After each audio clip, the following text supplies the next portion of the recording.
भरपूर संडास बाथरूम दिल्यात, पण संडास बाथरूमला दरवाजे नाही आणि पाणी कमी पडते आणि त्यामुळे संडास मध्ये लय वास बीस येतो. आणि पुरुष लोक पण असं म्हणजे आता महिला आतमध्ये म्हणल्यावर त्यांना काय माहिती आतमध्ये कोण आहे, कड्या नसल्यामुळं लोक अशी उघडतात दरवाजा. मग महिलांची सुविधा होत नाहीये व्यवस्थित, रोडला करावं लागते आंघोळ.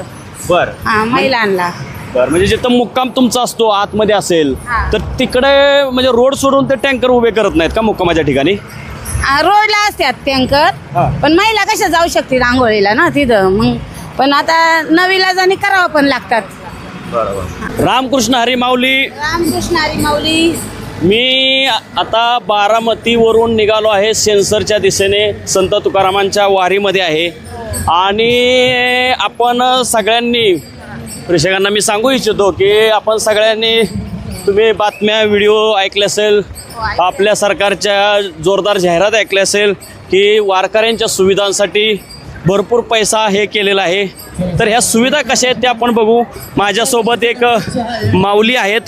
तर रामकृष्ण हरी. रामकृष्ण हरी माऊली. तर मला सांगा की आता तुम्ही कुठंपासून ह्या दिंडीमध्ये सहभागी झालाय? आम्ही देऊपासून झालेलो आहे. बर, म्हणजे 7-8 दिवस झाले? हा 7-8 दिवस झाले. चालत येत आहे? चालत येत आहे.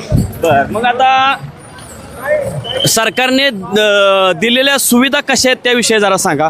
सरकारने सुविधा दिल्यात, भरपूर संडास बाथरूम दिल्यात, पण संडास बाथरूमला दरवाजे नाही आणि पाणी कमी पडते आणि त्यामुळे संडास मध्ये लय वास बीस येतो. आणि पुरुष लोक पण असं म्हणजे आता महिला आतमध्ये म्हणल्यावर त्यांना काय माहिती आतमध्ये कोण आहे, कड्या नसल्यामुळं लोक अशी उघडतात दरवाजा. मग महिलांची सुविधा होत नाहीये व्यवस्थित, त्यामुळं महिलांना ना कडेचे दरवाजे पाहिजेत. ही आमची भावना आहे महिलांची. कारण जेंट्स लोक कुठं पण जाऊ शकतात, पण महिला नाही जाऊ शकत ना. महिला कुठं बसणार? महिलांचा लय मोठा प्रॉब्लेम आहे. त्यामुळे कड्या पाहिजे. सरकारला अशी विनंती आहे की प्रत्येक संडासाला कडी पाहिजे खूप, आणि पाणी पण भरपूर पाहिजे. आणि मला सांगा आंघोळीची कशी सोय, म्हणजे आंघोळी कशी करता तुम्ही? आंघोळी आम्ही टँकर खाली करतो रस्त्यानी किंवा आमच्या दिंडीच्या टँकर खाली.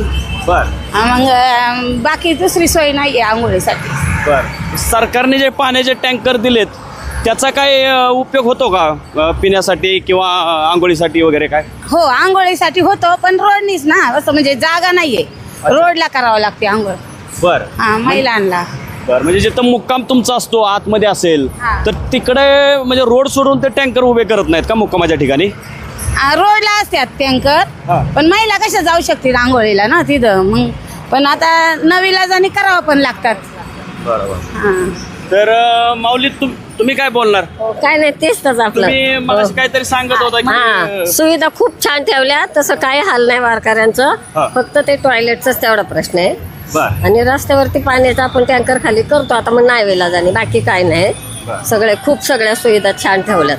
काय दुसरं की ते सुविधाच्या नावाखाली सरकारने भरपूर पैसे दिलेत, पण ते जाहिरातीवर खर्च केलेत नाही. ते ट्रक बघितलेत का मोठे मोठे देवेंद्र फडणवीस, म्हणजे सुविधा तुमच्यासाठी द्यायच्यात म्हणून पैसे खर्च केले, पण ते त्या पैशातनं जाहिराती केले. त्याबद्दल काय वाटतंय? जाहिराती त्यांनी भरपूर करू द्या, त्याच्याबद्दल आमचा वाद नाही. फक्त आमच्या महिलांची सोय झाली पाहिजे की महिलांना प्रॉब्लेम नाही आला पाहिजे. महिलांसाठी प्रत्येक संडासाला दरवाजाच पाहिजे आणि पाणी पाहिजे, एवढी आमची विनंती आहे सरकारला. आपण आशा करूयात की या ज्या वारकरी आहेत, महिला वारकरी आहेत, त्यांना काय राजकारणाशी देणं घेणं नाही, कोण सरकारमध्ये काय त्याशी देणं घेणं नाही, त्यांना राजकारणात पडायचं नाही. आणि परंतु ह्या वारीला जात असताना सुविधा ज्या गरजेच्या सुविधा आहेत, विशेषतः आंघोळ आणि शौचालयाला जाण्यासाठी त्या तरी नीट असाव्यात अशी त्यांनी अपेक्षा व्यक्त केलेली आहे.